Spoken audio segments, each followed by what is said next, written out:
1939 Creole recipes, oxtails. Here's the actual recipe. The only thing I changed out was I couldn't find no barley. I didn't have time to order the barley, so I just used some white beans instead. Everything else I kept pretty accurate, but I did add some beef bouillon base, some bay leaves, as well as a little bit of Jamaican browning.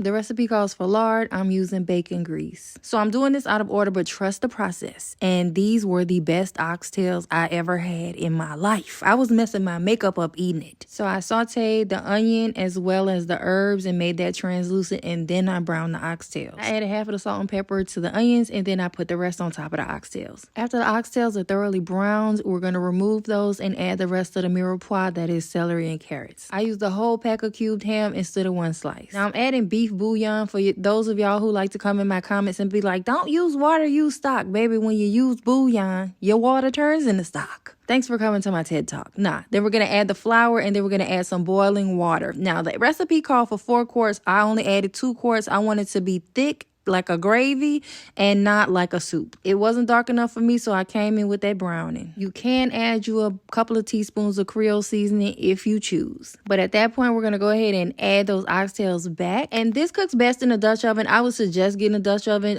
Look at the link in the comments. You can get this one. Then I put that in the oven for 2 hours on 350 degrees. I had forgot I didn't put the beans in, and I had to go back and put the beans. It was looking good already, just after a few minutes. Like I said, 2 hours on 350 and then 1 hour on 300 in a secure Dutch oven. Baby, these things were so good. These things tasted like Jesus tears, and I ain't even a Christian. Miss Lena did her big one with these doggone oxtails.